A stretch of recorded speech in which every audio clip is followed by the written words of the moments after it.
Miss, Miss, teriak bapakku sambil memasuki kampung terlarang. Tidak ada rasa takut dan gentar sedikit pun dalam hatinya. Karena Kumis adalah teman baik bapakku. Tidak ada ikatan darah atau keluarga, tapi rela mati walaupun nyawa taruhannya. Yang ada rasa takut akan kehilangannya. Kepala dusun dan teman kerja bapakku hanya bisa mengejar sampai depan gerbang masuk. Sebenarnya teman kerja yang lain ingin ikut mengejar, tapi ditahan oleh tokoh masyarakat tersebut. Ingat, kalian punya keluarga di rumah. Tokoh masyarakat menahan agar ke-13 teman bapakku untuk tidak masuk ke dalam gerbang. Biar takdir yang menentukan selamat atau tidaknya mereka berdua. Besok jam 8 pagi kita masuk untuk mencarinya. Lebih baik kita berdoa yang terbaik untuk mereka. Ingat, hidup matinya seorang ada di tangan Tuhan. Tapi saya juga tidak ingin melanggar aturan yang sudah ada di zaman nenek moyang. Saya hanya tidak ingin ada korban tambahan lagi. Mohon dimengerti, ucapnya lagi. Mereka semua hanya bisa menunggu pagi dan berdoa. Mereka kembali lagi ke tempat istirahat sementara. Bahkan sampai tidak ada yang tidur saat itu. Dan bapakku terus mencari sambil terus-terus berteriak tiada henti. Saat itu sudah gelap walaupun masih jam 6 sore. Apalagi habis diguyur hujan deras. Langitnya jadi sangat mendung, tapi hujan masih turun walaupun gerimis. Setiap rumah dalam kampung larangan diketuk bapakku. Hampir semua rumah. Takutnya saat hujan deras, Kumis ikut singgah di salah satu rumah, pikir bapakku saat itu. Tok tok tok, suara ketukan pintu rumah. Permisi, adakah tamu yang ikut singgah di sini? Ucap bapak mengetuk setiap rumah. Tidak ada, pergilah, dia tidak ada di sini. Jawaban yang sama di setiap rumah yang diketuk bapakku.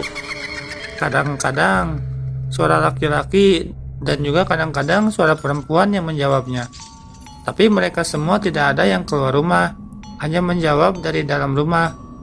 Bahkan tidak ada satu orang pun yang mengintip dari balik jendela untuk melihat siapa yang menggedor pintu. Sampai tepat bapakku di pertengahan kampung. Perkampungan di sini tidak seperti perkampungan sekarang. Paling banyak hanya 3 rumah yang berdekatan. Terus untuk rumah lainnya mencapai jarak kurang lebih 100 meter, jadi ada jaraknya. Ada sebuah pertigaan jalan, lurus, kiri, dan kanan. Jalannya, tapi ia tidak pernah ingat kalau di sini ada sebuah pertigaan jalan. Walaupun baru seminggu keluar masuk kampung larangan. Disorotilah oleh lampu senter, jalan kiri di sampingnya, dan jalan lurus di depannya. Sangat gelap gulita. Bahkan lampu senter hanya dapat memberi cahaya hanya 2 meter saja. Cahayanya tidak dapat menembus kedua jalan tersebut. Bak jalan menuju tempat antah berantah. Dan melihat jalan satunya lagi yang sebelah kanan. Di ujung jalan itu terlihat ada sebuah cahaya dari lampu senter depan rumah. Menandakan di rumah tersebut ada penghuninya. Masuklah bapak ke jalan itu, berharap di dalam sana ada sahabat bapakku. Jam menunjukkan jam 8 malam, hingga sampai dia di depan satu rumah tersebut. Tok tok tok, permisi, assalamualaikum. Waalaikumsalam. Saha di luar, ucap perempuan penghuni rumah. Sebenarnya semua percakapan di sini memakai bahasa Sunda kasar. Kasar dalam artian memang seperti itu gaya bahasa orang Banten, bukan maksud untuk mengejek. Dan akan saya translate ke bahasa Indonesia. Saya Dadan, mencari sahabat saya yang tertinggal saat bekerja. Barangkali ikut singgah di sini, Bu, ucap bapakku. Oh, krek. Maka mari silahkan masuk. Dia ada di dalam sedang tidur, ucap ibu tua sambil membuka pintu kayu yang dikunci. Alhamdulillah, makasih Bu sudah bolehin sahabat saya singgah dan istirahat di sini. Saya sudah berkeliling mengetuk semua pintu rumah di kampung ini. Ternyata dia ada di sini dan tidak kenapa-napa, ucap bapak sambil mengusap wajahnya. Tanda syukur kepada Tuhan bahwa sahabatnya tidak apa-apa. Dia tadi kecapean dan tertidur di bawah pohon nangka depan rumah saat menarik kabel dan terbangun saat turun hujan. Terus kami menyuruhnya masuk. Tadinya dia ngotot maksa pengen pulang. Balik lagi ke gerbang karena sebentar lagi jam 3 sore. Tapi Bapak yakinkan dia tidak akan terjadi apa-apa. Dan ntar malam sahabat terbaikmu juga akan datang. Dada namanya. Makanya dia percaya karena Bapak tahu siapa namamu, Nak. Jawab kakek tua yang duduk di kursi bambu. Menjelaskan semuanya sambil menghisap rokok yang dilinting Bako dalam-dalam. Oh iya, makasih sangat Pak, ucap papaku lagi. Iya, sama-sama. Dimakan dulu nasinya. Kamu belum makan kan, Nak? Pasti lapar kan? Biarlah temanmu tidur dulu dan dibangunkan saat kamu selesai makan. Ucap ibu tua yang sudah membawakan sepiring nasi dengan lauk ikan mujair ke atas meja di ruang tamu tempat mereka duduk. Bapak makan dengan lahap, tidak terbesit pikiran negatif saat itu. Dan selesai makan, bapakku disuruh mandi untuk melaksanakan sholat isya plus sholat maghrib karena terlewat. Setelah sholat, ternyata Kumis sudah bangun. Mereka langsung berpelukan sambil meneteskan air mata. Tapi belum sempat mereka bercerita.